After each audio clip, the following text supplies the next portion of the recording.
Come on, you guys. Well, I just love this old car. It's like driving a Sherman tank. It really is. But these kind of cars are wonderful in the snow, and we've pulled many a person out that couldn't get out in big fancy cars of our driveway.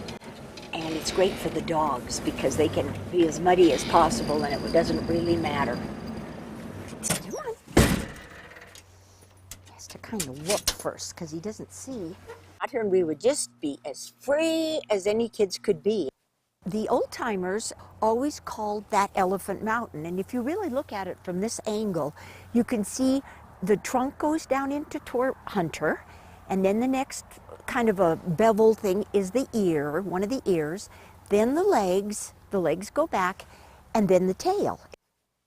When we were children, you could do most anything. We were raised with really loving people, and we had a lot of family around us and everything, and that gives you a real foundation. It was fun because we had these old range horses, and mine was Dutch, who was an old brown horse that got saved. My dad doctored him back to health, and we would come out and we would play everything. We'd play rodeo, we'd lay on our backs and look up at the sky and see what we could find in the clouds. Even on those old horses, because nothing much scared them. I have my faith. I go to St. Mary's to church. At this stage of my life, I take some classes and stuff out at Colorado Mountain College to kind of keep me moving along. And then as long as I do some physical exercise and a little bit for someone else, I'm pretty well set. Well, we've just arrived at Louetta Whitson's house, and it's at the ranch at Roaring Fork. And we're going to have a meeting of our literary club. This club began in 1920, founded because women at that time really needed an outlet of some sort. And the original times they would either play a musical instrument or read a poem perhaps that they wrote themselves, or just some sort of entertainment. And so it's fun. It's fun to get out and do something different. I was born in 1941. My grandparents who were on my dad's side of the family were Mary Cecile and Cherie Gerbaz. They lived in a little town called Dua, D-O-U-E-S, but it was right in the valley of Aosta at the base of Mont Blanc. They were married in 1893 and then set sail for the States. Their destination was first mostly Aspen or this valley. Gerbaz Dale was the intersection there where you come up from Woody Creek and over the Watson Divide and what was Highway 82. Grandma Gerbaz had 8 boys. They were wild, those guys.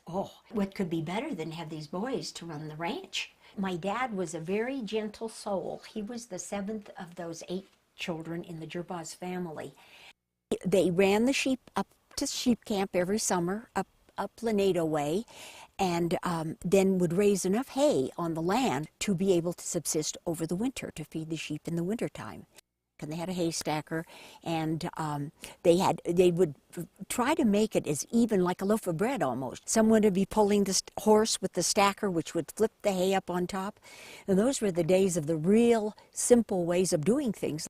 This land provided not only beautiful scenery, but it also provided a wonderful living for all of us. They had huge gardens, and they had chickens, and they had rabbits, and they had, you'd see some ducks around, and they raised hogs. They'd use choke cherries and sarvice berries and things to make jellies and stuff that could be preserved. And everyone lived on wild game. I don't think there was really such a thing as hunting season. I mean, people, when they killed a deer or an elk, whenever it was, they used it. It was thoroughly used from heads to tails. We had a root cellar down underneath, and there'd be carrots down there, potatoes down there, and things that could survive parsnips and turnips over a winter without having to have anything else done to them. I can still see all those canning jars. My mom would be so proud. She would have them all filled with beautiful things, different kind of stuff from the garden, and then they would be all shiny. She'd shine them up, and they just look so beautiful. And many of the fruits came from down around Palisade. The grapes came in on a railroad car, as far as I know. And then they would divvy them up with the different ranchers, starting down maybe around Carbondale, and then each family would make their own wine. And then there would be a mash left. Then they would distill it, and it came out as grappa. That was like grappa, white lightning we called it. And Mom would put it in her cakes, her Christmas cakes, and she'd say, oh, they raised twice as high as they would have otherwise. I think this was all during Prohibition, too. I'm sure it was. This was kind of a meeting place there at Gerbaisdale. They had a dance hall. They would have Saturday night dances there. They'd all bring their own homemade wine from the grapes they got, and they would have some wonderful times. Someone would play the piano, and I remember my mom said that it was a good thing they had horses and buggies or horses and sleighs in those days, because the people didn't have enough sense to find their way home. But the horses could, because you can always give a horse head, and they can make it back to the barn. You know, I always think when it's like this, and I think, oh, the glory of God is all around us. Or me, just all around me. You don't know if you, when she passes you up the hill, if it's going to be a, 25-year-old or a 65-year-old passing you. Skiing was kind of in my background, and my mom and her brothers had gone up to the top of Hayden in 1937, before the war, and would do these backcountry things on those old skis. Some people had skins, but Mom said they would just put gunny sacks on there. Tie gunny sacks on, and it worked so you didn't go backwards. Ski racing was wonderful for me because I think I did it just for the love of it. It does. Andrea Meade Lawrence was racing at that time. She had been in the 48 Olympics and the FIS here. And she often wore knicker pants, so I thought that was very cool. So I had those Norwegian socks, the white with the black design on them. And my mom brewed up some knicker pants for me. I skied in those and raced in those. And we would train after school, and we'd go run home, get our stuff, and head up to the slalom hill, and we could usually make about 2 runs, but you always walked up. You always sidestepped up. There was no rope tow or anything at that time. It was fun. We'd be still running slalom when it was getting dark.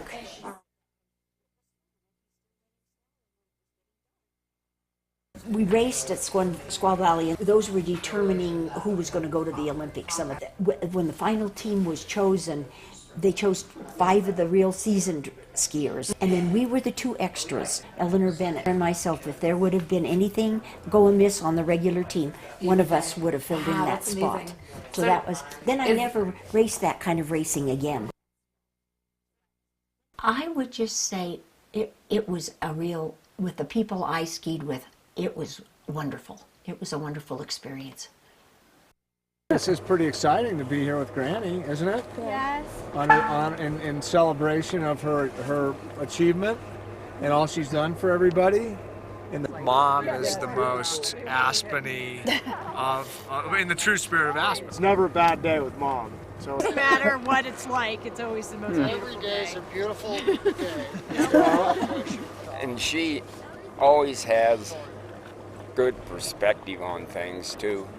She just kind of goes along with the flow. The kindness that she shows across the board, whether it's people, animals, family, non-family, she treats everybody the same.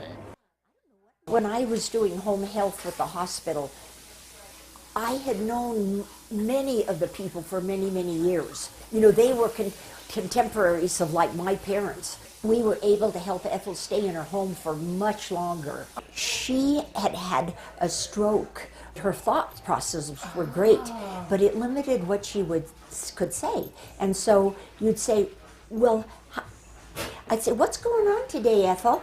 And she'd say, the same thing, God damn it. Or she'd go, damn right. Because those are expressions that will come out. She was wonderful. I had a stethoscope. And it was really fun and an armband and everything in my bag. Right. And I'd go, and then I'd put the stethoscope around my neck, and I'd always say, well, guys, we're ready for surgery. It it was fun. It was always important if you could bring some humor Definitely. into their lives. Yeah. The beauty around here has brought a lot of peace and love to all of us that lived in this valley. And whether it be here on the ranch or whether it be in town up on the ski hill or whatever, I feel like I've lived a real charmed life.